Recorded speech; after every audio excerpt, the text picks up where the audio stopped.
St. James, Bishop. This eminent saint and glorious doctor of the Syriac Church was a native of Nisibis, in Mesopotamia. In his youth, entering the world, he trembled at the sight of its vices and the slippery path of its pleasures, and he thought it the safer part to strengthen himself in retirement, that he might afterward be the better able to stand his ground in the field. He accordingly chose the highest mountain for his abode, sheltering himself in a cave in the winter, and the rest of the year living in the woods, continually exposed to the open air. Notwithstanding his desire to live unknown to men, he was discovered, and many were not afraid to climb the rugged rocks that they might recommend themselves to his prayers and receive the comfort of his spiritual advice.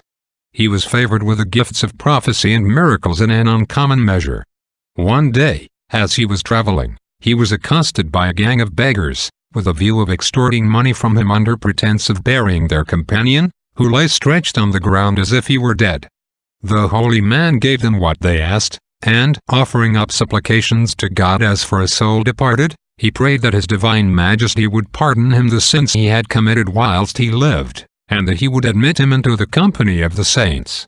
As soon as the saint was gone by, the beggars, calling upon their companion to rise and take his share of the booty, were surprised to find him really dead. Seized with sudden fear and grief, they shrieked in the utmost consternation, and immediately ran after the man of God, cast themselves at his feet, confessed the cheat, begged forgiveness, and besought him by his prayers to restore their unhappy companion to life, which the saint did. The most famous miracle of our saint was that by which he protected his native city from the barbarians. Sapor II, the haughty king of Persia, besieged Nisibis with the whole strength of his empire, whilst our saint was bishop. The bishop would not pray for the destruction of anyone, but he implored the divine mercy that the city might be delivered from the calamities of so long a siege. Afterward, going to the top of a high tower, and turning his face towards the enemy, and seeing the prodigious multitude of men and beasts which covered the whole country, he said, Lord, thou art able by the weakest means to humble the pride of thy enemies.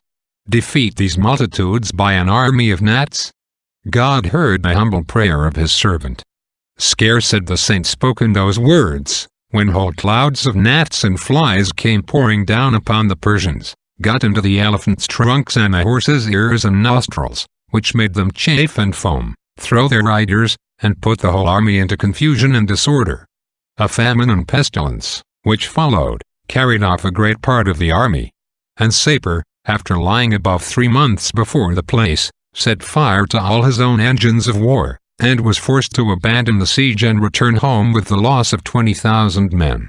Sapor received a third foil under the walls of Nisibis, in 359, upon which he turned his arms against Amidus, took that strong city, and put the garrison and the greatest part of the inhabitants to the sword.